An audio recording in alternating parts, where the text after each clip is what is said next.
Mi nombre es Francisco Lozano. Vamos a hablar el día de hoy acerca de agentes lesivos y los mecanismos de lesión celular. Realmente es un tema que da la bienvenida a uno de los puntos más importantes de su carrera, que es la fisiopatología. Entonces vamos a abordar un poquito los siguientes temas. Primero vamos a hablar en generalidades de los agentes lesivos que existen. Cuando yo me estoy refiriendo a un agente lesivo, me estoy refiriendo a todo lo que me puede hacer daño, todo lo que puede aparecer dentro o fuera del organismo que nos puede causar daño. Y bueno,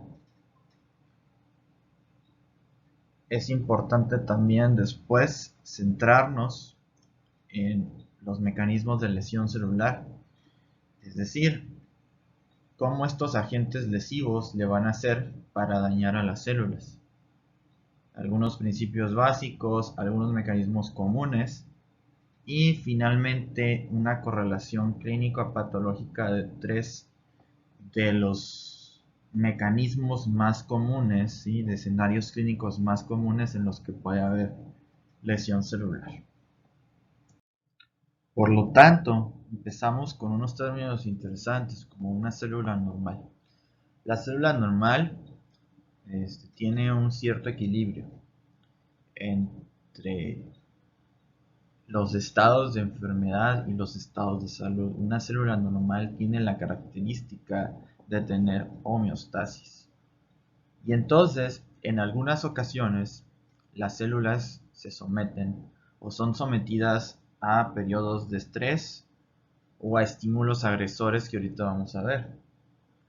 Hay varios desenlaces que pueden ocurrir a causa del estrés o de los estímulos lesivos.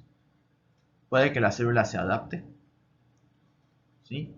Que es el mecanismo un poquito más común, ¿no? Que una célula sufra una lesión, sufra un estrés del exterior, se adapte y la célula regrese a la normalidad.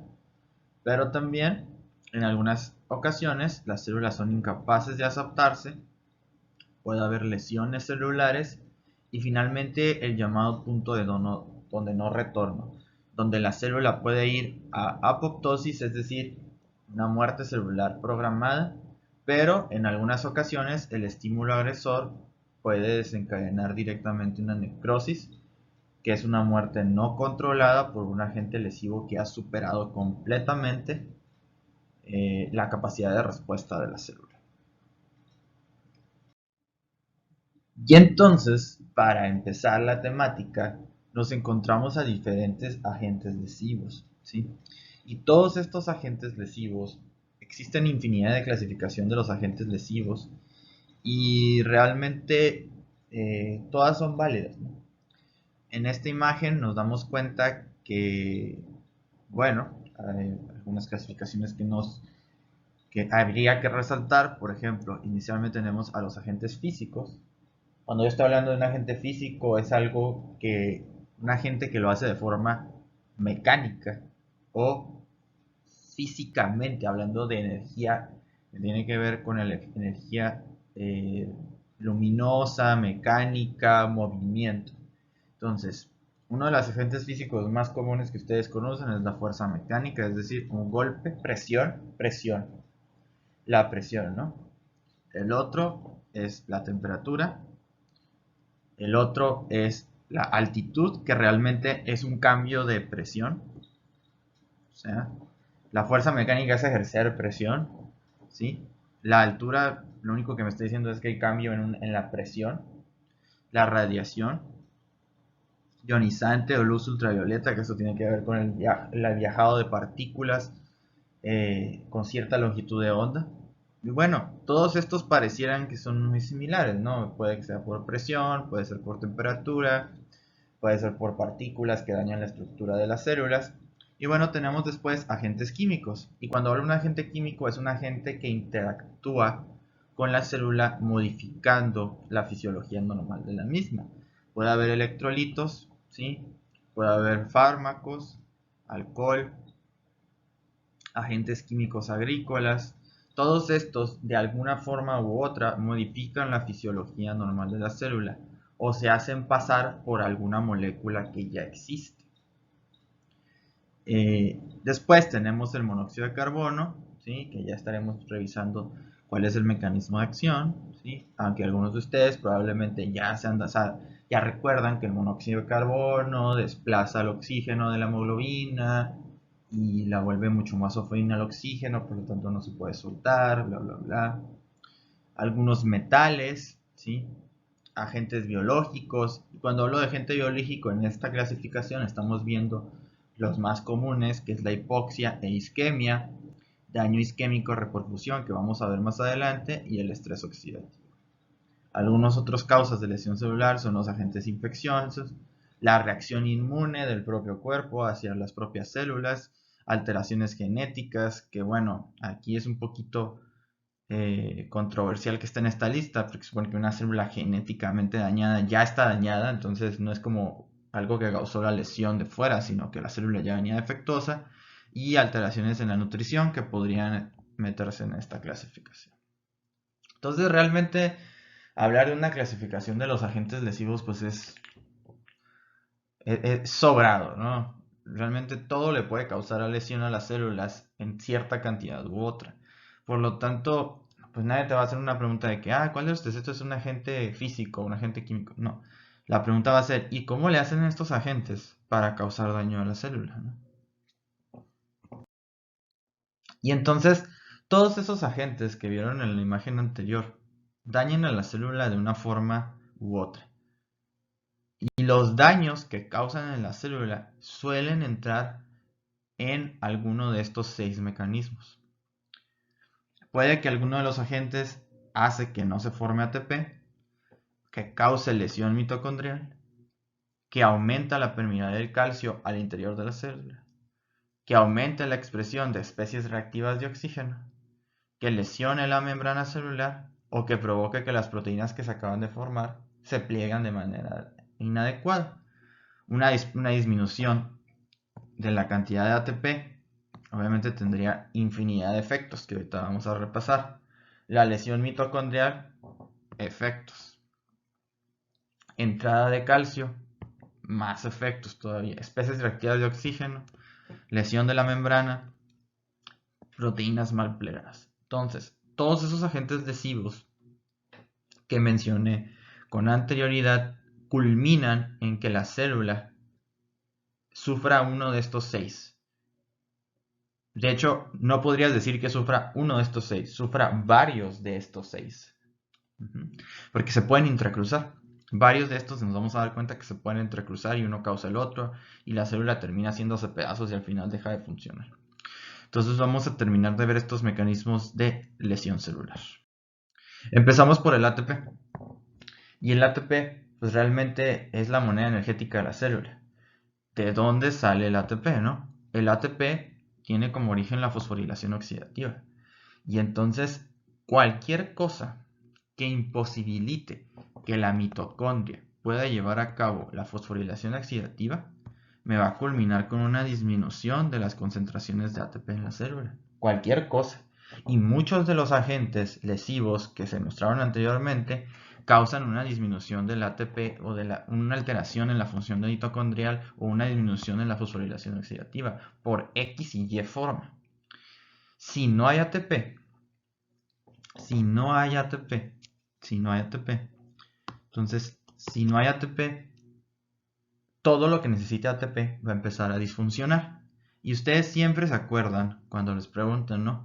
De que si no hay ATP, no sirve la bomba de sodio potasio. O sea, si no hay ATP, no sirve la bomba de sodio potasio. La bomba de sodio potasio es esencial, ¿verdad? La bomba de sodio potasio es esencial para mantener muchos de los gradientes iónicos a través de la membrana. Entonces, si se altera la función de la bomba de sodio potasio, muchos de los iones van a empezar a viajar de la forma en que se les dé la gana o se van a alterar los potenciales de membrana de los diferentes iones. Algunos de ellos puede ser la acumulación de solutos dentro de la célula, lo que lleva a acumulación de agua, sodio, cambian los potenciales del calcio y finalmente toda esta disfunción en el gradiente o el potencial de membrana o la cantidad de calcio, sodio, todos los iones afuera o dentro de la célula puede causar que haya edema celular y se pierdan muchas de las funciones que tiene la célula. Después tenemos que la disminución del ATP nos va a llevar a que se active la llamada glucólisis anaerobia. La glucólisis anaerobia no es más que el proceso de glucólisis sin la utilización de oxígeno. Y entonces, si estamos llevando a cabo glucólisis anaerobia, se va a empezar a producir un metabolito muy interesante, que es el ácido láctico. Este ácido láctico se puede liberar a la circulación y medirse, pero también se puede disminuir el pH a nivel intracelular, que altera las estructuras de la cromatina y finalmente puede causar mucho más daño. Finalmente tenemos que la disminución del ATP, ¿sí?, puede alterar la función ribosomal, y la alteración de la función ribosomal nos va a llevar a una disminución de la síntesis de proteínas. Y bueno, vas a decir, ¿por qué dice depósito de lípidos? Bueno, muchas de estas proteínas se encargan del metabolismo lipídico, se encargan de todas las proteínas estructurales. Entonces, una disminución de la síntesis de proteínas puede también disminuir no solo las proteínas estructurales, sino también las proteínas enzimáticas. Y bueno, realmente es mucho show, y seguramente esta no es la única alteración que sufrirá la célula por una disminución de la producción de ATP. Pero bueno, es una lista de 3 elementos que nos da una idea de lo catastrófico que sería que no tuviera el ATP suficiente en la célula. La bomba de potasio, glucólisis anaerobia, disminución de la síntesis de proteínas. Con esas 3 es suficiente, ¿eh? Con esas 3 es suficiente para que una célula deje de funcionar. Oye, ¿y qué pasa si se daña la mitocondria, no? ¿Qué pasa si se daña la mitocondria? Bueno, existen muchos agentes lesivos que dañan la mitocondria. La mitocondria es un órgano como cualquier otro. Y bueno, una de las cosas interesantes que tiene la mitocondria es que la mitocondria, al dañarse, no solo disminuye la formación de ATP, sino, dependiendo del tipo de lesión, la mitocondria es uno de los sensores que tiene la célula para detectar cuando hay daño. La mitocondria es uno de los sensores que tiene la célula para detectar cuando hay daño. Y entonces, en el momento que la mitocondria se daña, es decir, que existe lo llamado lesión mitocondrial, en el momento que existe la llamada lesión mitocondrial por alguno de los agentes lesivos X o Y que existen, la mitocondria empieza a volverse permeable, aumenta la permeabilidad mitocondrial. ¿Qué significa? Que todo lo que estaba dentro de la mitocondria se va a empezar a salir. Y existen varias cosas que me importa que se salgan. Bueno, yo no quiero que se salgan, pero si se salen me van a causar daño. En primer lugar, tenemos una de las cosas más interesantes, y es que en el momento en que se lesiona la mitocondria y aumenta la permeabilidad mitocondrial, de la mitocondria sale una sustancia. ¿Qué sustancia sale? El citocromo C. El citocromo C es una de las sustancias que cuando se lesiona la mitocondria, este sale, y al salir activa las cascadas de apoptosis y se lleva a cabo la apoptosis. Entonces, en una célula que se dañan las mitocondrias, sale el citocromo C de la mitocondria y este activa las vías de la apoptosis para llevar a cabo la apoptosis. Pero, dependiendo del tipo de daño, existen ocasiones en el que si es mucho el daño y aumenta mucho la permeabilidad celular, no nos va a alcanzar el tiempo para llevar a cabo la apoptosis y directamente se va a alterar de manera excesiva el potencial de membrana por todos esos hidrógenos que estaban acumulados aquí adentro, ¿sí? Se va a alterar completamente la producción de ATP, que ya se había alterado anteriormente, ¿sí? Pero se pierde completamente el potencial de membrana de la célula y nos vamos directamente a necrosis. Entonces, existen dos formas que el daño mitocondrial termina por acabar a la célula. Una por apoptosis y otra por necrosis. Y va a depender cuál ocurra, ¿sí? Dependiendo de qué tan fuerte sea la lesión. Si es una lesión paulatina o poco a poco, normalmente termina en apoptosis. Si es una lesión muy brusca, va a terminar en necrosis. Entonces, Existen algunas enfermedades, algunos agentes lesivos, perdón, que provocan daño mitocondrial. Otra de las formas en las que los agentes lesivos pueden dañar a las células es a través del calcio. El calcio es importante, como que se menciona aquí. O sea, el calcio regula muchas de las enzimas, regula el potencial de membrana, regula algunos de los procesos que tienen que ver con algunas de las bombas. Entonces, el calcio está estrictamente regulado dentro de las células. Pero cuando un agente lesivo, por algún mecanismo, aumenta el calcio adentro de la célula, se van a llevar a cabo una serie de reacciones en las que la célula se va a empezar a dañar. El calcio es importante. Que esté regulado, le falta aquí. Que esté regulado, ¿verdad? O sea, el calcio es importante que esté regulado. Y entonces, ¿por qué es importante que el calcio esté regulado? Porque un exceso es malo, pero también una deficiencia es malo dentro de la célula. Entonces, si en algún momento el calcio aumenta dentro de la célula, se van a empezar a activar una serie de reacciones. Una de ellas es la que ya vimos, de hecho. Ya vimos que si la mitocondria se daña, va a empezar a aumentar la permeabilidad de la membrana mitocondrial y van a pasar lo que vimos en la diapositiva pasada. O sea, el calcio es uno de los estímulos para que la mitocondria disfuncione. Y disminuye el ATP y bla, bla, bla. Ok. El calcio activa la vía mitocondrial de daño y finalmente la célula se autosuicida, ¿no? Como dicen ustedes. Pero también el aumento del calcio a niveles elevados puede llevar a cabo que se activen enzimas celulares como las fosfolipasas que destruyen fosfolípidos, proteasas que rompen proteínas de la membrana del citoesqueleto, endonucleasas que rompen el ADN. Y entonces esto lleva a que se lesione la membrana. Si no hay fosfolípidos, si se rompen las proteínas de membrana, se lesiona la membrana y el calcio que está afuera se mete más calcio y la célula ya valió. Entonces, excesivos niveles de calcio dentro de una célula nos van a llevar a que se activen esta serie de cascadas autoperpetuadas que terminan en la muerte celular inminente, ya sea por apoptosis o necrosis. Y bueno, uno de los términos que se ha venido así, obviamente, hablando y hablando y hablando son las especies reactivas de oxígeno. Las especies reactivas de oxígeno no son más que metabolitos, ¿sí? Que contienen oxígeno que no está completamente neutro, es decir, que tiene cierta carga. Y al tener ese oxígeno cierta carga, pueden interactuar, ¿sí? Pueden interactuar con otras moléculas y formar enlaces y dañar a la célula. Entonces, iban a decir, ¿no se supone que el oxígeno era bueno? Sí, el oxígeno es bueno. Y nuestra mitocondria lo utiliza para formar ATP. Ustedes ya saben, ¿no?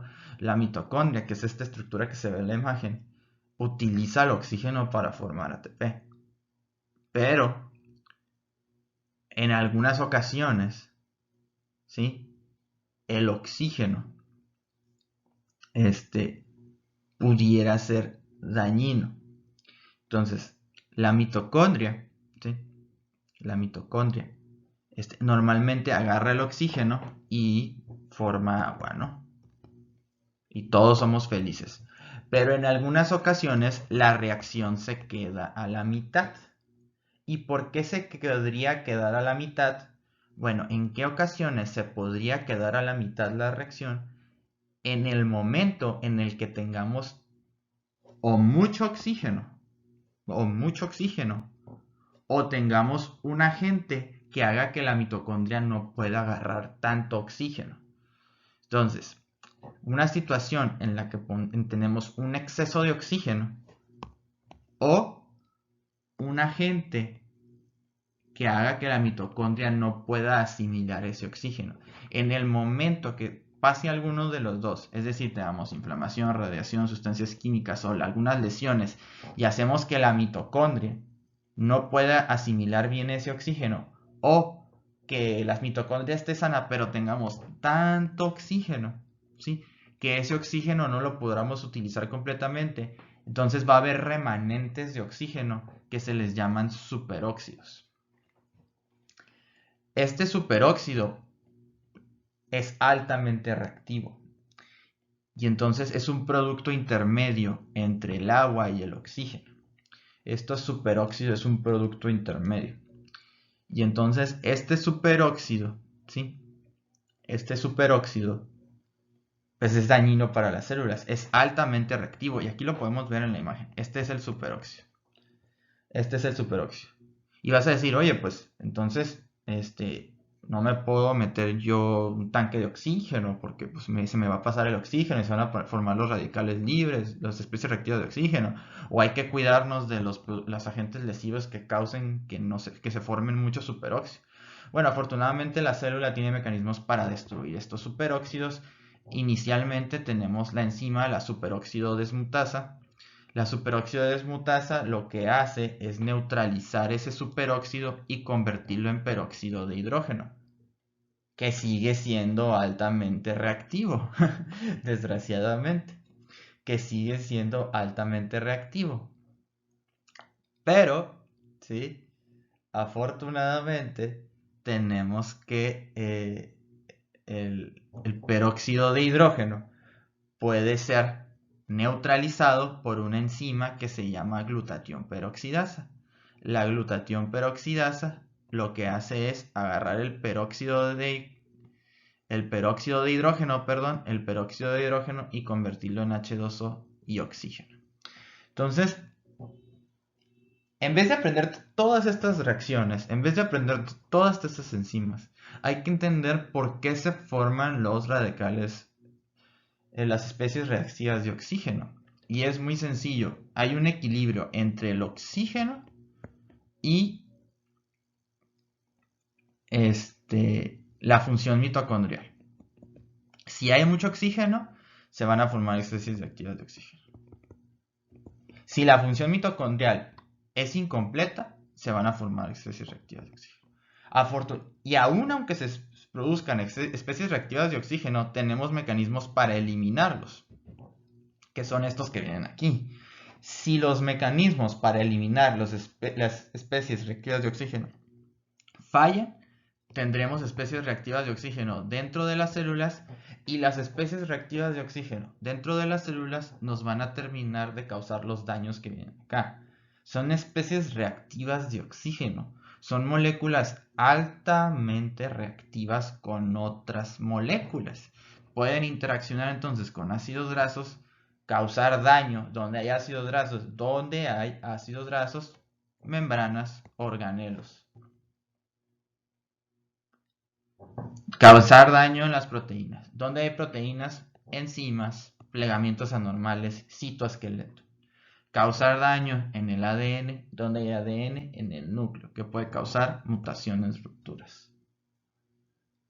Entonces, no les sorprende escuchar la dieta antioxidante. No, pues obviamente, ¿quién no quisiera que no hubiera de estas especies reactivas de oxígeno? ¿Quién no quisiera deshacerse de esas especies reactivas de oxígeno si en exceso me van a causar esto?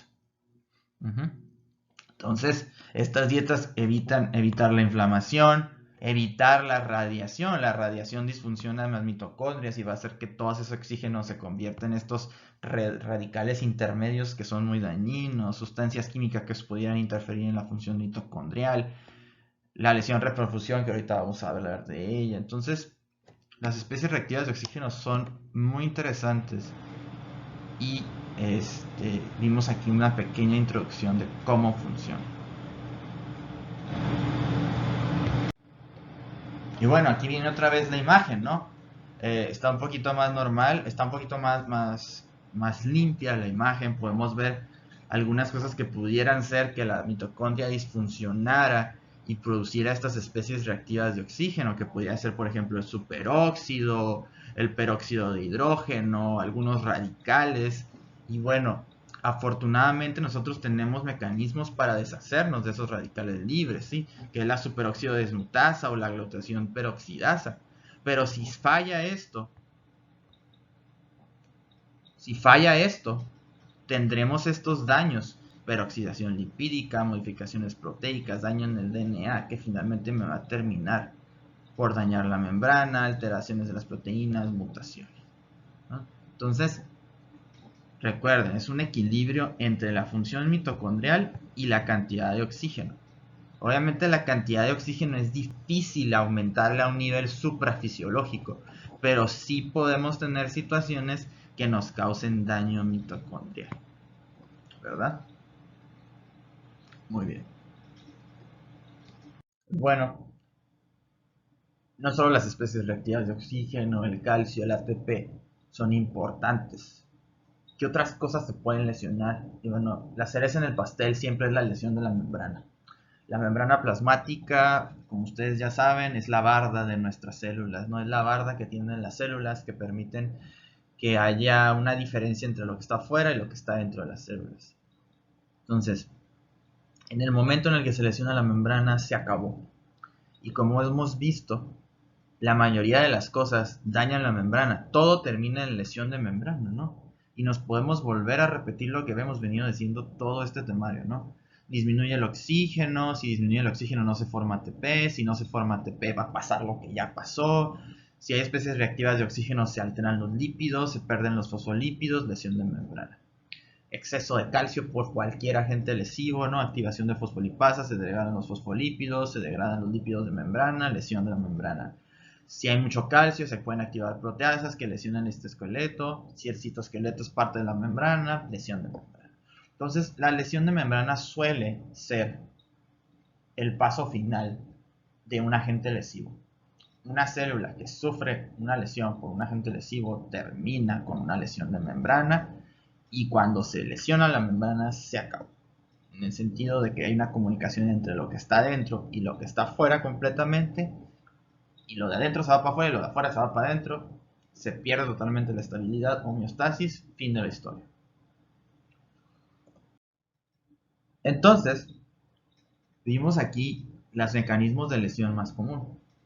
Vimos que una disminución del ATP me puede traer 1000 alteraciones dentro de la célula. Una lesión mitocondrial me puede traer 1000 alteraciones dentro de la célula. La entrada de calcio, 1000 alteraciones dentro de la célula. Especies reactivas de oxígeno, 1000 alteraciones dentro de la célula. La lesión de membrana, que es el punto final, que podría ser también el punto inicial dependiendo del tipo de agente lesivo que vemos aquí arriba, ¿sí? Y lesiones del ADN. Entonces, todos estos que vimos aquí y que hemos visto, y de hecho esta clasificación está un poquito más ordenada, ¿no? Entre químicos, físicos y biológicos, este, terminan dándole a la célula de una forma u otra algo como esto. Podríamos empezar, por ejemplo, si ahorita se me ocurre, el, alguna toxina. Las toxinas suelen alterar las bombas y al alterar las bombas pueden alterar la cantidad de calcio que hay dentro de una célula. Se me ocurre. Se me ocurre otra toxina. Las toxinas de los hongos que pueden alterar la traducción del ADN. ¿Sí? Ah, bueno, hay lesiones en el ADN. Se me ocurre la radiación ionizante que altera los enlaces entre las bases nitrogenadas del ADN o la ultravioleta, la electricidad que altera la membrana plasmática o puede alterar las bombas causando entrada de calcio, la presión que lesiona la membrana, las fuerzas mecánicas que lesionan la membrana, la temperatura que hace que las membranas se vuelvan un poquito más fluidas, la hipoxia que disminuye la producción de ATP, la hipoglucemia que disminuye la producción de ATP, la osmolaridad que causa alteraciones en el potencial de membrana, las hormonas, pues va a depender de qué hormona, las infecciones como las bacterias, y las bacterias dañan la membrana, los virus dañan la membrana, los parásitos y hongos, priones, etc. Entonces, ustedes irán leyendo a lo largo de su carrera todo esto, todo esto que me causa enfermedad, todo esto me está causando enfermedad. Pero la pregunta es, ¿cómo esto daña a las células? Número uno. Y número dos, ¿a qué células lo hace? ¿Sí? Entonces les voy a poner aquí lo básico. ¿Cómo lo hace? ¿A quién? ¿Sí? Y dependiendo de a quién lo hace, ¿cómo se presenta? ¿Cómo altera la fisiología eso? O sea, No es lo mismo las células dañadas por algún fármaco del sistema nervioso central que las células dañadas por un fármaco que afecta a la piel. Tal vez actúan igual. Sí, tal vez los dos inhiben la cadena de transporte de electrones. Entonces, los dos lo hacen igual. Pero la pregunta ahora es, ¿a quién? ¿Y eso cómo altera la fisiología? No es lo mismo las alteraciones del fármaco que me va a traer la piel, que probablemente aumenta la permeabilidad de la piel, hay pérdida de fluidos por la piel y eso disminuye el gasto cardíaco y me va a traer algunas reacciones, a que las alteraciones que podría traer a nivel cerebral, ¿no? Que si daña tal vez la zona que se encarga del movimiento fino de los brazos y por lo tanto la toxicidad por este fármaco se va a manifestar como una alteración de los movimientos finos, I don't know, ¿verdad? Entonces, eso es la semilla que les tengo que sembrar en este curso. ¿Cómo y por qué pasan las cosas? Y entonces, para concluir la temática del primer tema, veremos tres ejemplos clásicos. Número 1, isquemia hipoxia. Número 2, hipoxia reperfusión. Número 3, lesión química. Lesión química ya hablamos un poquito de ella, tal vez ahorita vamos a hablar un poquito acerca de los otros dos. Primera pregunta, ¿qué es isquemia? Segunda pregunta, ¿qué es hipoxia? Isquemia es daño celular causado por disminución del flujo. Fin de la historia. Daño celular causado por la disminución del flujo sanguíneo. Entonces, la isquemia es un término muy amplio. Daño celular causado por disminución del flujo. Fin de la historia. ¿Qué es hipoxia? Daño celular causado por la disminución de el oxígeno que le llega. Entonces, es el daño celular causado por la disminución de oxígeno que le llega. Podríamos medirlo como cantidad de oxígeno, presión parcial de oxígeno, cualquiera de las medidas que utilice. Entonces, la isquemia se da por unas causas y la hipoxia se da por otras causas. Ejemplo clásico. A la célula le está llegando mucho flujo, pero esa sangre que le está llegando no tiene oxígeno. No tiene isquemia, tiene hipoxia. ¿Verdad? Entonces, ahora tendrías que pensar, ¿por qué a la célula no le está llegando la cantidad suficiente de oxígeno? Y entonces ahí te pones a pensar, bueno, los mecanismos de hipoxemia son 4 o 5, dependiendo de dónde lo leas. Ok, ahora ponte a pensar, ¿qué tal? No, pues tiene disminución del flujo, pero tiene mucho oxígeno esa sangre. Esa célula tiene isquemia, no tiene hipoxia. Y vas a decir, pues esto no está tan mal, pues si ya tiene mucho oxígeno la sangre y si le llega menos, tal vez se equilibran. Pero no solo necesitan oxígeno las células, también necesitan nutrientes. Entonces, ¿por qué podría haber disminuido el flujo? Ponte a pensar, ¿por qué a un tejido no le está llegando la suficiente cantidad de sangre? Y entonces te pones a pensar, el flujo a través de un lugar depende de... bueno, entonces ya. Y entonces, la isquemia, y ahí pusieron el ejemplo más clásico de la isquemia, ya les dijeron la respuesta, ¿verdad? ¿De qué causa isquemia? ¿Verdad? Y pues ahí está un vaso tapado disminuye el flujo a una zona, si disminuye el flujo a una zona, pues van a pasar infinidad de cosas. Y aquí viene el ejemplo más clásico. Si no llega sangre, no llega oxígeno. Si no llega sangre, no llega oxígeno. Si no llega sangre, no llega oxígeno. Si no llega sangre, no llega oxígeno. Disminución de la fosforilación oxidativa, disminución de la producción de ATP, daña la bomba de sodio potasio, cambios en los iones, ¿sí? En la permeabilidad iónica a través de la membrana, por el daño de la bomba de sodio potasio y las demás bombas que existen, ¿sí? Edema celular, ¿sí?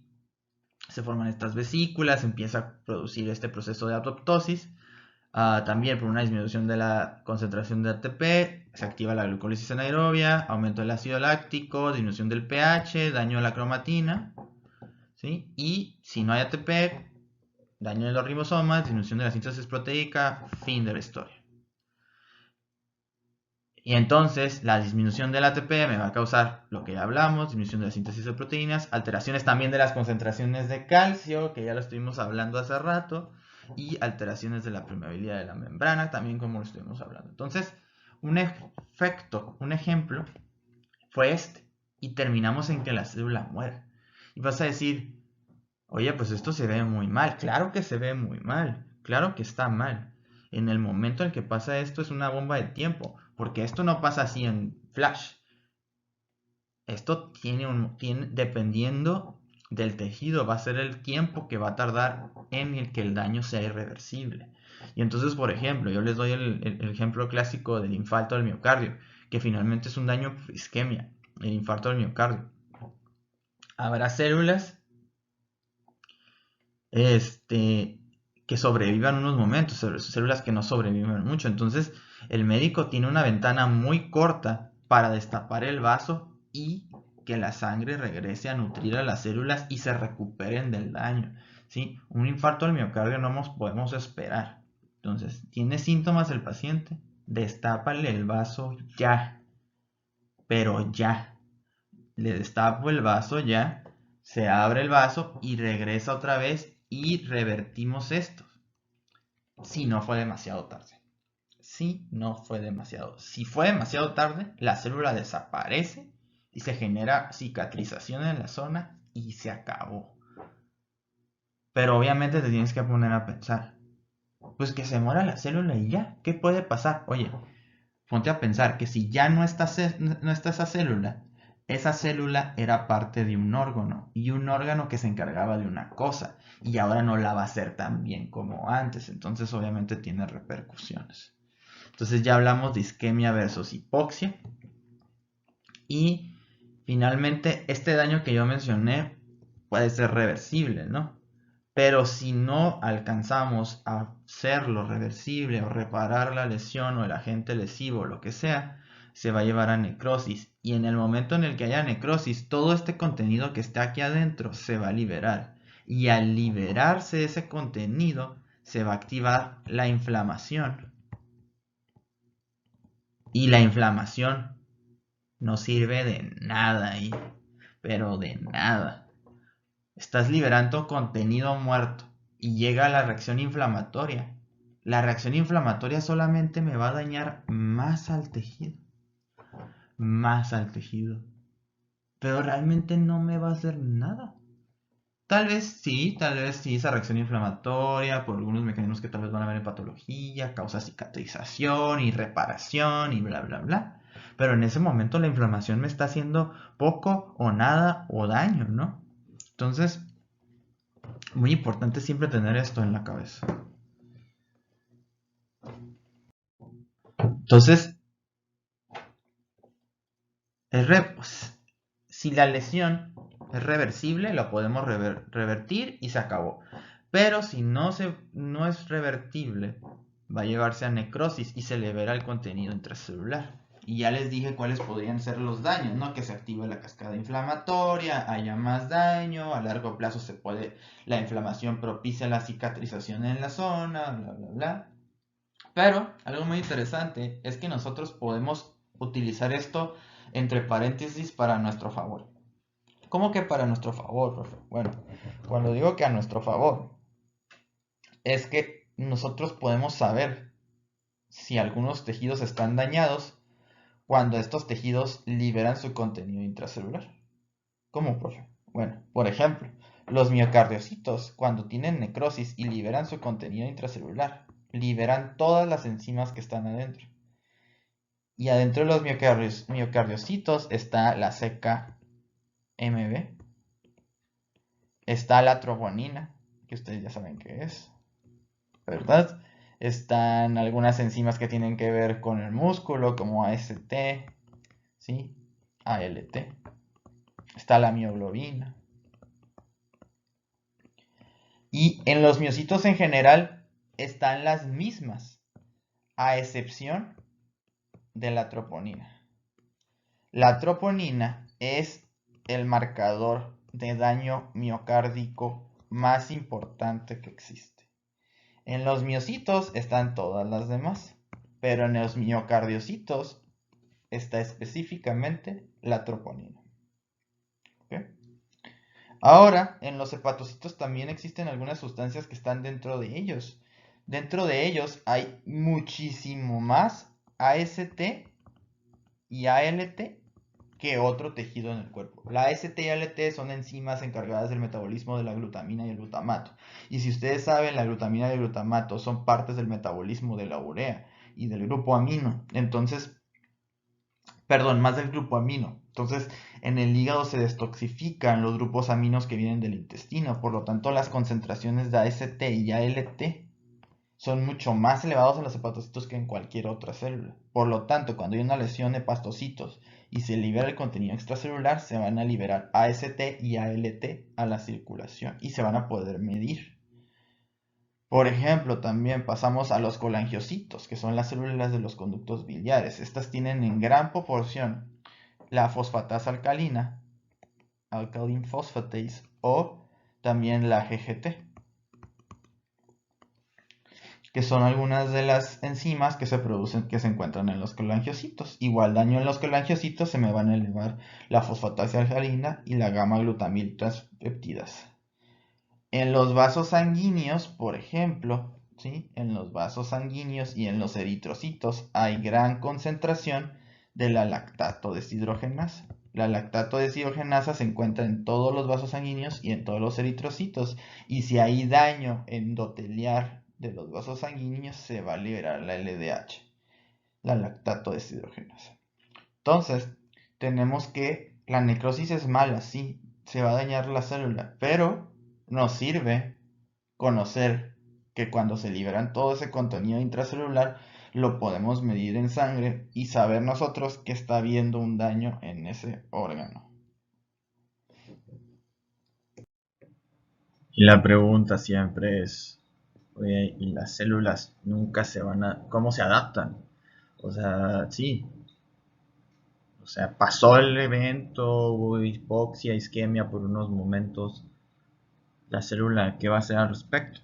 Bueno, algo muy interesante que tiene es que algunos tejidos, algunas células, al detectar esta disminución de oxígeno dentro y fuera, empiezan a producir algo que se llama factor inducible de hipoxia. En realidad, diferentes tejidos te dan diferentes nombres. Y este factor inducible de hipoxia a veces lo van a encontrar como HIF en inglés. Es una proteína que altera su forma en el momento en el que hay hipoxia. Disminuye las concentraciones de oxígeno y aumenta la transcripción de algunas proteínas. Y eso va a hacer que se expresen algunos mediadores parácrinos que estimulen la formación de vasos sanguíneos. Y entonces a la próxima que se tape el vaso o disminuya el riego, tengo más vasos sanguíneos de soporte. También tenemos la estimulación de algunas vías que podrán anticipar en próximos eventos la supervivencia celular, alterando la función celular. Y finalmente, en algunos tejidos como el riñón, el factor inducible de hipoxia puede aumentar la producción de eritroproyectina que va a ir a la médula ósea para formar eritrocitos, ¿verdad? Entonces, las células se podrán adaptar a este evento que acabo de mencionar, pero hasta cierto punto. Siempre hay un límite y lo iremos descubriendo a lo largo de los diferentes tejidos. Tenemos el otro mecanismo que es la lesión por isquemia reperfusión. Si ustedes pusieron atención se darán cuenta que aquí decía reperfusión. ¿Por qué reperfusión? La reperfusión induce la producción de especies reactivas de oxígeno. Y entonces, ¿cómo? Sí, ¿verdad? ¿Cómo? Entonces, cuando hay una isquemia, ¿sí? Se disminuye la producción de ATP en una manera impresionante, ¿no? Y al mismo tiempo puede haber un daño mitocondrial hasta cierto punto. Pero si yo destapo ese vaso o regreso la perfusión de una manera súbita, va a haber un rápido flujo de sangre y de oxígeno a las mitocondrias, unas mitocondrias que quedaron aturdidas. Y lo que va a pasar es que va a haber una cantidad excesiva de estos radicales o especies reactivas de oxígeno que van a ir a hacer esto de una manera mucho más acelerada. Entonces, mientras más tiempo dura la isquemia, más dañina va a ser la reperfusión. Eso es lo que quiero que más o menos les quede claro. Mientras más tiempo duró la isquemia, más dañina va a ser la reperfusión. ¿Por qué? Porque la mitocondria está bien aturdida. Y entonces, si dura mucho tiempo la mitocondria aturdida, toda esa reperfusión que llegue, ese oxígeno se va a transformar en estos radicales y va a terminar de destruir la célula. Ese es el daño de isquemia por reperfusión. Y no sé si ustedes han escuchado que una extremidad ya no se puede salvar. La pierna ya no se puede salvar. Y es que realmente ya no se puede salvar. O sea, esa célula, esa pierna, si le regreso una pierna, por ejemplo, un paciente con diabetes, si la reperfundo, si le pongo una cirugía y conecto los vasos para reperfundir una pierna de un paciente con diabetes, cuando la reperfunda se van a llenar de oxígeno todos esos tejidos que ya hace mucho que no tienen oxígeno y se van a generar estas especies reactivas de oxígeno que van a terminar de destruirlo. No tiene caso. Y aparte, van a decir, oye, pues, ¿y eso qué tiene de malo? Pues que se termina de morir y ya. Lo malo es cuando todo esto que se destruye pase a la circulación. Y ahorita vamos a ver un ejemplo clásico. Y la correlación clínica clásica es la isquemia arterial aguda, que es una disminución súbita de la perfusión de extremidades. Entonces, causando una amenaza para la viabilidad de la extremidad con riesgo de la pérdida de la extremidad. O sea, la isquemia arterial aguda es un coágulo que tapa una arteria que va a una extremidad. Es menos de 2 semanas y es una urgencia médica. Y entonces, la isquemia arterial aguda es el ejemplo clásico de la isquemia de reperfusión. ¿Por qué? Porque se tapa un vaso que irriga una extremidad y van a decir, ¿y a qué hora está la reperfusión? Ahorita vamos a ver. Entonces, la etiología más común es un émbolo que sale del corazón y entonces va y se deposita en alguna arteria y la tapa, ¿no? Aquí hay algunas causas de émbolos, pero también se puede trombosar. Ya veremos en siguientes capítulos cuál es la diferencia entre émbolo y trombo. Y entonces, finalmente, las dos convergen en que está tapado el vaso que irriga una extremidad y no le llega sangre arterial.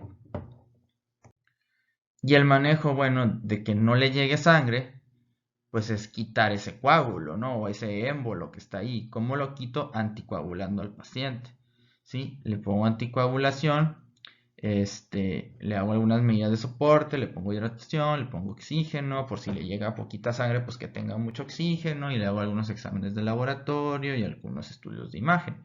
Y bueno, ¿para dónde voy? ¿A dónde voy? Es a esto.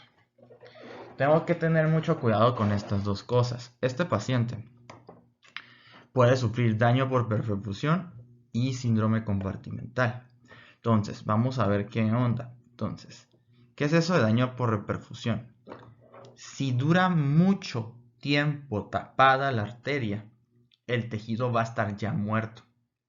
Si dura mucho tiempo tapada la arteria, el tejido que sigue de la arteria va a estar muerto. Entonces ponemos aquí un músculo, ¿sí? Y entonces, si la arteria que le llega al músculo tiene mucho tiempo tapada, este tejido ya va a estar muerto. Y vas a decir, bueno, abro la arteria, ¿qué puede pasar? ¿Qué puede pasar? Lo que va a pasar, ¿sí?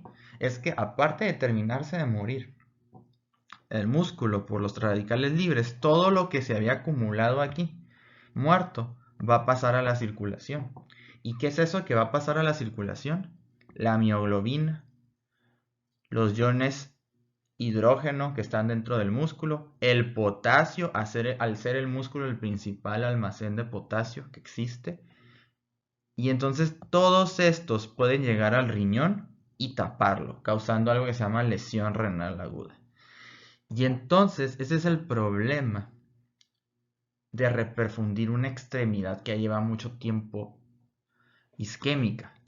Si el tejido, al momento que la reperfunda, todo lo que estaba ahí en ese músculo va a pasar a la circulación y puede causar un exceso de mioglobina en la sangre que puede tapar la orina, acidosis por el exceso de lactato e hidrogeniones que estaban en ese músculo, la hipercalemia excesiva, ¿por qué? Porque había mucho potasio dentro de ese músculo y cuando se reperfunde, todo pasa. Y entonces tú rápidamente te pones a pensar, pues con esto le va a dar una arritmia y bye. Con esto, lesión renal aguda va a tener las consecuencias de la lesión renal. Acidosis, daño proteico. Mioglobinuria le puede causar lesión renal aguda. O sea, no es nada más destapar el vaso, sino también tener cuidado de que tal vez si yo destapo ese vaso, todo ese tejido muerto va a liberar cosas que me pueden dañar. Y por eso dice que hay que darle hiperventilación para sacar CO2, buffers para mitigar la acidosis, es decir, amortiguadores y soluciones polarizantes que finalmente son soluciones que finalmente lo que van a hacer es diluir todo ese exceso de sustancias que tenemos en la sangre. ¿Sí? Y así. Ahora, manejo perioperatorio. ¿Qué es esto del síndrome compartimental? Yo les había dicho que si una célula sufre un daño irreversible, esta célula va a explotar, va a tener necrosis y la necrosis puede traer una reacción inflamatoria. Ese es el segundo problema de la reperfusión. Si yo reperfundo este músculo, lo que va a pasar es que va a haber una super respuesta inflamatoria y la respuesta inflamatoria me trae un edema por un aumento de la permeabilidad vascular. La respuesta inflamatoria me trae edema por aumento de la permeabilidad vascular. Entonces, al momento que yo reprofundo este músculo, va a haber edema, se va a inflamar. Y vas a decir, no, pues ¿qué tiene de malo? Se inflama, pues le pongo un antiinflamatorio. El problema no es ese, el problema es que los músculos están rodeados por una fascia. Y esa fascia es poco distendible. Entonces, es como si estuviera creciendo, ¿sí?, el músculo en un compartimiento muy pequeño. ¿Qué es lo que va a empezar a pasar? Va a aumentar la presión, aumentar y aumentar y aumentar, aumentar y aumentar. Y en el momento que aumente lo suficiente, se tapa la arteria. Y entonces, si estaba muerta una parte, todo lo que sigue se va a terminar de morir, porque está tapada completamente la arteria. ¿Por qué? Por el aumento tan grande de presión. Es como si su músculo que hiciera un ejercicio se inflamara un chorro y empezaría a comprimir la arteria, por ejemplo, del brazo. ¿Qué le va a empezar a pasar a su mano? Se va a empezar a isquemizar. Entonces es lo mismo que pasa aquí. Entonces el tratamiento dice aquí muy claramente, fasciotomía. Le corto la fascia y que el músculo se salga por ahí, en lo que se le baje el asunto, ¿no? En lo que se desinflama el músculo. Entonces, dos escenarios donde se pueden aplicar los conocimientos que aplicamos ahorita en esta clase, ¿no? Y que espero que les sean útiles cuando vean este tema en materias que siguen. Esto es solamente una viñeta clínica. Y bueno, para concluir, tenemos lesión química, que las lesiones químicas suelen ser o por toxicidad directa o porque un tóxico se convierte en un metabolito tóxico. Entonces aquí viene el ejemplo clásico del paracetamol. El paracetamol normalmente el 95% se detoxifica por enzimas de la fase número 2 del hígado y finalmente se tira por la orina. Pero un 5% se detoxifica por una enzima especial que lo convierte en un metabolito que puede ser tóxico. Este 5% de metabolito tóxico se conjuga con el glutatión y se detoxifica. Pero si yo consumo cantidades elevadas de paracetamol, ¿qué es lo que va a pasar? Voy a tener más de este. Si tengo más voy a tener más del metabolito tóxico. Si yo consumo cantidades elevadas de paracetamol, voy a tener más del metabolito tóxico. Y si tengo mucho del metabolito tóxico, pues voy a necesitar más glutatión, que es para volverlo no tóxico. Entonces, ¿qué pasa? Si consumo una dosis muy, muy, muy elevada, más de 4 gramos, ¿qué es lo que va a pasar? Me voy a acabar el glutatión, me lo voy a acabar y ahora sí, el metabolito tóxico me va a empezar a hacer daño hepático y la única salida sería reponer el glutatión. Afortunadamente para allá va el tratamiento con un fármaco que se llama N-acetilcisteína. En NAC, lo pueden encontrar como NAC o N-acetilcisteína. O pues finalmente no tomar el acetaminofén o el paracetamol. Entonces, cada uno de estos tipos, pues más adelante empezaremos a ver algunos de los agentes y cómo les hace. Entonces, creo que eso es todo hasta ahorita. Muchas gracias por la atención. Hasta luego.